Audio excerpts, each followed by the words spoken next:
mahinang kaso raw ho itong isinampa at walang ebidensya laban po kay Vice President Sara Duterte. Ito'y kaugnay ng panibagong paghahain ng kasong plunder at ito ho yung mga miyembro ng sinasabing civil society at religious groups na kung saan ay sila po ay nagpunta dyan po sa ombudsman para kasuhan daw ng plunder at malversation at iba pang kaso laban po kay Vice President Sara Duterte at 15 empleyado ng tanggapan po ng OBP at ng Department of Education.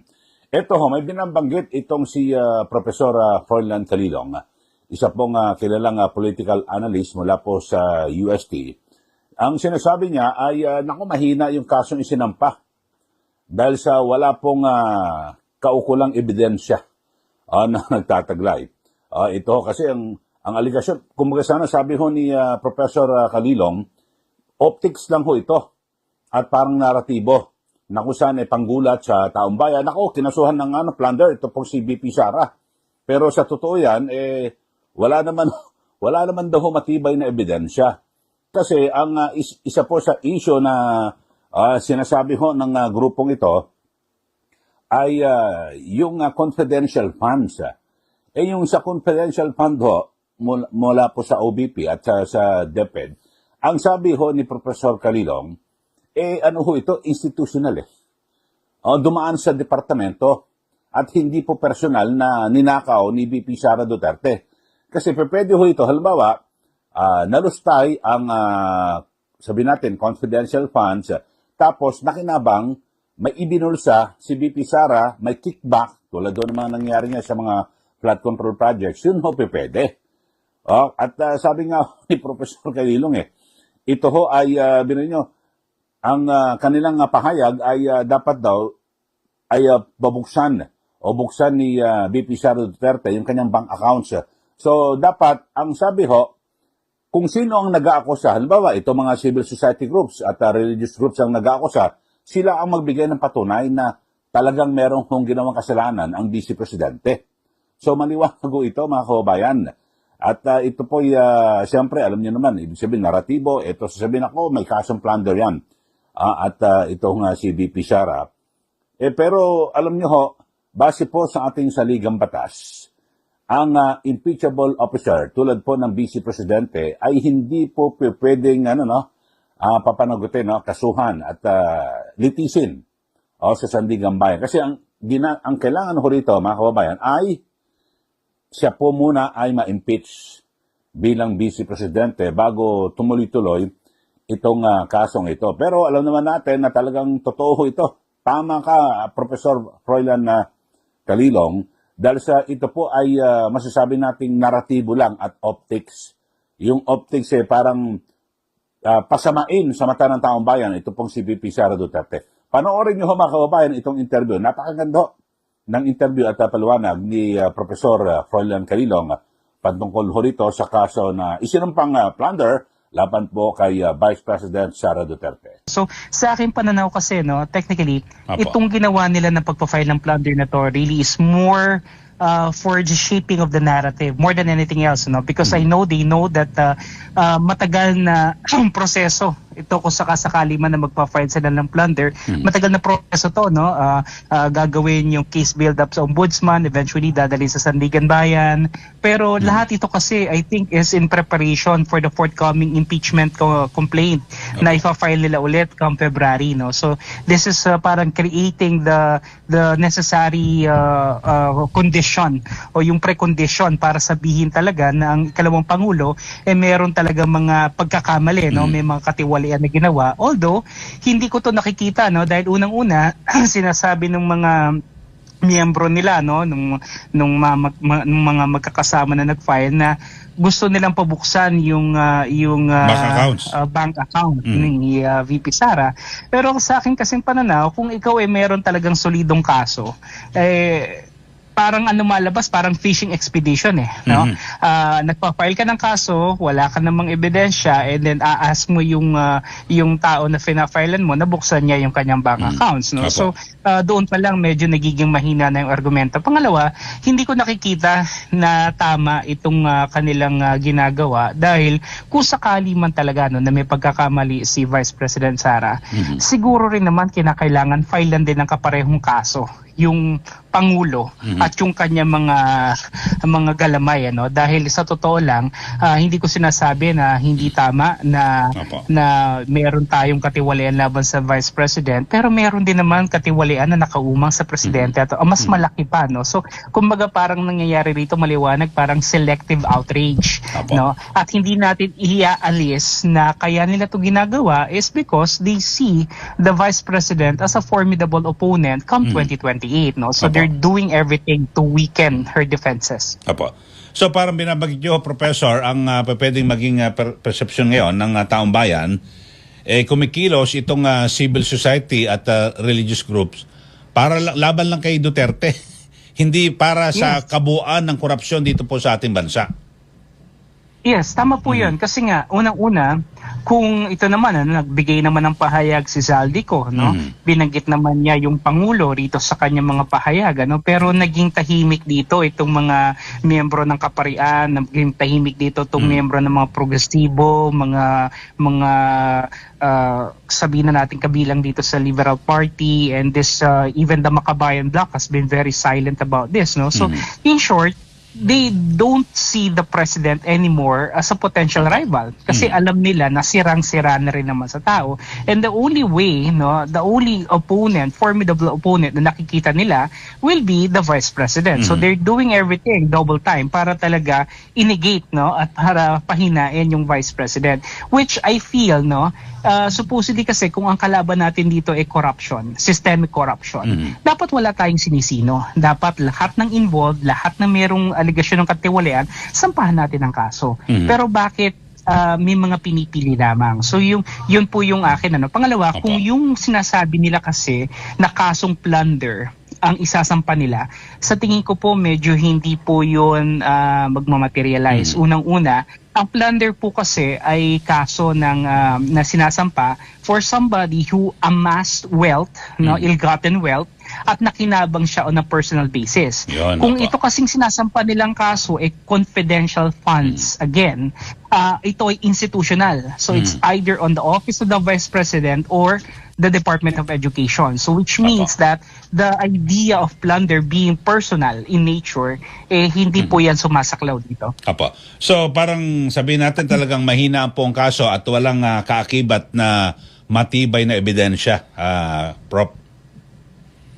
Maliban po doon sa gusto nilang gawing perception sa taong bayan. Kung nakikita naman po natin, naglagay sila ro ng napakaraming piles of paper, no, na nasa harapan nila. No?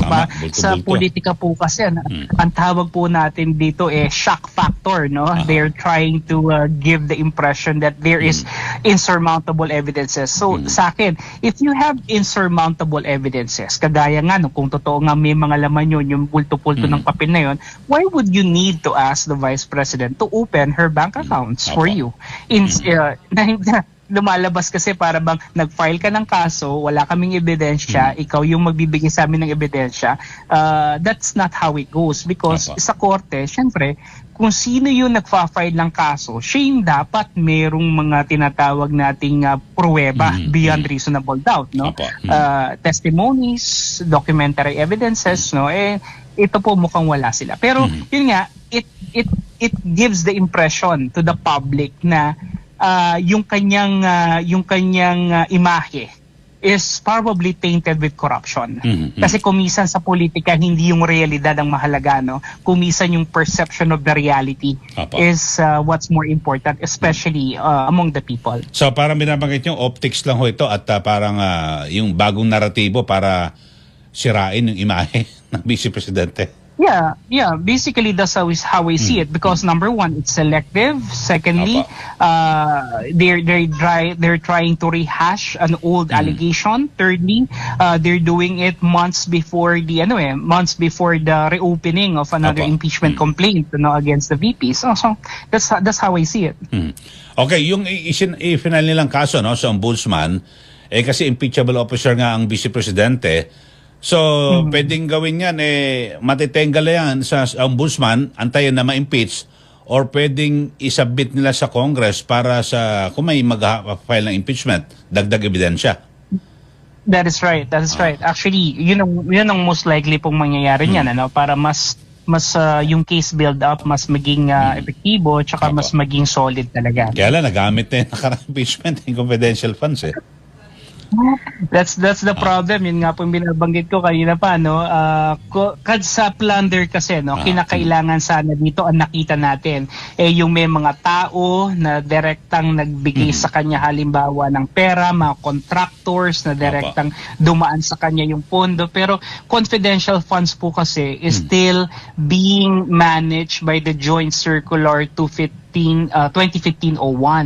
So which means that even the ombudsman cannot compel the COA or the Commission on Audit to divulge everything about the confidentiality of these funds, unless mababago natin yung ruling about confidential funds, so that's the problem here. Plus naibigay na naman ng ruling ang COA dito, kung wala naman silang nakitang irregularity talaga dito sa paggamit ng confidential funds ng ating ikalawang pangulo. So I really don't know, I think they need to come up with a more formidable case, para masabi natin na magpo-prosper siya talaga. So wala namang pong problema, if they file cases. Like I said, it's their prerogative, it's their right. Problema lang dito is kung yung pagsasampa ng kaso talagang ang motibo lamang pahinain yung ikalawang pangulo, lalong-lalo na ito yung nakikita nilang malakas na mga kalaban nila sa 2028. Doon siguro nagkakaroon tayo ng political color, because the impeachment and even filing of cases should not be weaponized against a sitting officer. Ayan po ang pahayag ni Professor Froilan Calilong, isa pong batikang political analyst, at talagang ito, may sabi ho natin, talagang tataso ito na political analyst si Professor Calilong.